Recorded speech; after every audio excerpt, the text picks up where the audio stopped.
High, আমি Sonu Kumar and তোমরা সবাই আমাকে চেনো as a professional model, as a professional cricketer. So সেটা শর্ট ফর্ম্যাট হোক বা লং ফর্ম্যাট হোক বা টাফ হোক, আমি সবকটা ফর্ম্যাটই খেলে থাকি। And for me last year was absolutely amazing because সবাই জিজ্ঞেস করে যে লাস্ট ইয়ার আমি এমন একটা কি করেছি যেটার জন্য আমি এত এত লাইক ডেভেলপমেন্ট আমার মধ্যে দেখা গেল। বিকজ পার্সোনালি আই ফিল আমি কিছু কিছু জিনিস নিয়ে না খুব করার আগে খুব ভয় পেতাম যে আমি এটা যদি করি তাহলে আমি হয়তো হয়তো মার খেয়ে যাবো। এটার জন্য আমি হয়তো ভয় পেতাম আর এটা করতাম না। But last year I have showed my গাস্ট কি যখন মারি খাবো তো আমি ওটা করেই খাবো। বাট ম্যাজিক্যালি ওটা ওয়ার্কস করেছে আমার জন্য। That's was the only reason. Because না personally I feel player skills সবার অলমোস্ট সেম থাকে। বাট যারা যারা গ্রেট থেকে গ্রেটেস্ট হয় না তারা জাস্ট এখান থেকে গ্রেটেস্ট হয় অ্যান্ড এখান থেকে গ্রেটেস্ট হয়। বিকজ তুমি যদি এখান থেকে না ভাবো, এখান থেকে তুমি যদি স্ট্রং না হও, তাহলে তুমি কোনোদিন গ্রেট থেকে গ্রেটেস্ট হতে পারবে না অ্যান্ড কোনোদিন নিজেকে না লেভেল আপ করতে পারবে না। সো পার্সোনালি আমাকে অনেক টেক্সট এসেছিল যে তুমি কি করলে, এমন একটা কি ট্রাই করলে, এমন কি অ্যাপ্লাই করলে, কি করে দাদা তুমি এতটা সাকসেসফুল হলো। আমি এখনো মনে করি যে আমি এখনো সাকসেসফুল না, বাট ইন আপকামিং ইয়ার জানি না আমি কতদিন ক্রিকেটটা খেলতে পারবো because of my profession. But যতদিন ক্রিকেট খেলবো I am assuring you that I will be the best. And সেটা রিজন হলো বিকজ আমি যেই জায়গা উইকনেস এটা আমি খুব ভালো করে আমি যাই, যেখানেই হয়তো খারাপ বল করি সেখানে আমি নিজেকে অ্যাটলিস্ট আমারই ভিডিও 5 to 10 টাইমস দেখি অ্যান্ড আমি জানি অ্যাটলিস্ট সবাই জানে যে কে কোথায় মিস্টেক করছে।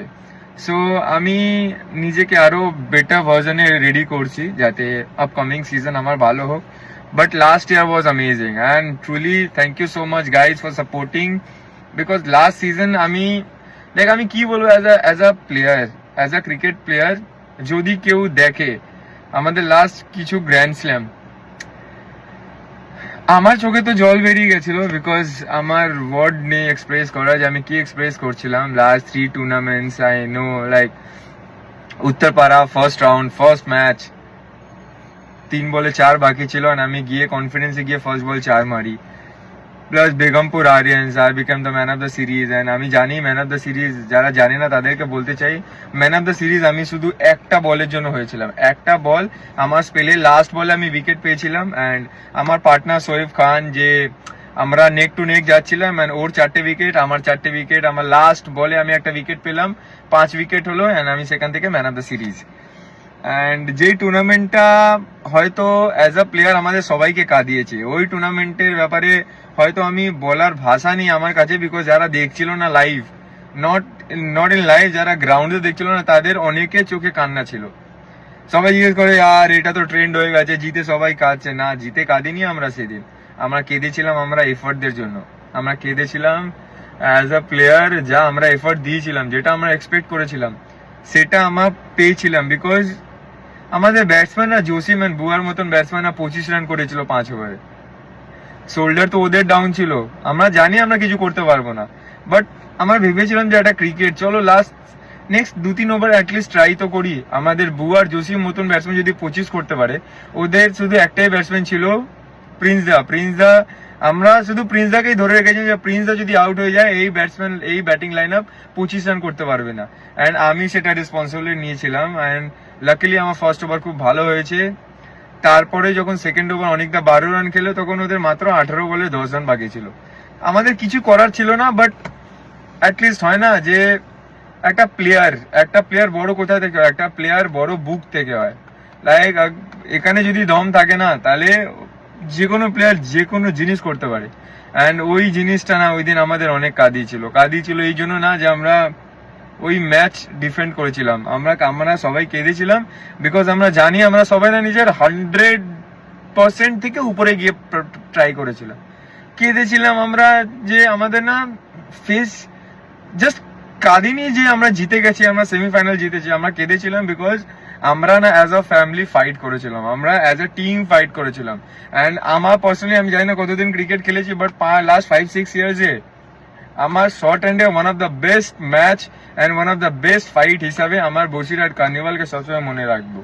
অ্যান্ড আমি দেখেছিলাম যখন জসিম কাঁদছিল, অনিক কাঁদছিল, বুয়া কাঁদছিল, পান্ডে কাঁদছিল, those tears are more valuable. Like for me, it's like অনেকটা ভ্যালু করে, বিকজ আমরা না অ্যাজ আ প্লেয়ার, আমরা হয়তো আজকাল শর্ট হ্যান্ড ক্রিকেটে মোস্টলি সবাই না টাকার পিছনে দৌড়ায়, বাট আমরা ওই টুর্নামেন্টটা, ওই ম্যাচটাকে না আমরা নিজের প্রাইড হিসাবে নিয়েছিলাম যে আমাদেরকে জিততে হবে আর আমরা জিতবো, সেই জন্য আমরা কেঁদেছিলাম।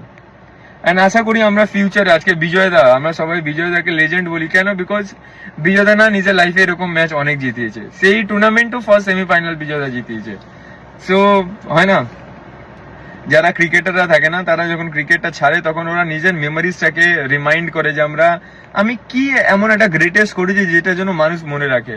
আমি মনে করি আমি এতদিনে কিছু করিনি, বাট বসিরহাট কার্নিভাল যেভাবে আমরা বল করেছি, যেভাবে আমরা ফাইট করেছি, অন্তত আমি একটা পার্ট পেয়েছি, যখন আমি লাইফে যখন লাস্ট পর্যায়ে থাকবো না, তখন আমার মনে থাকবে যে আমি একটা ফাইট ব্যাক করে নিজের টিমকে জিতেছিলাম। And that was the first things where I was awarded as a champion.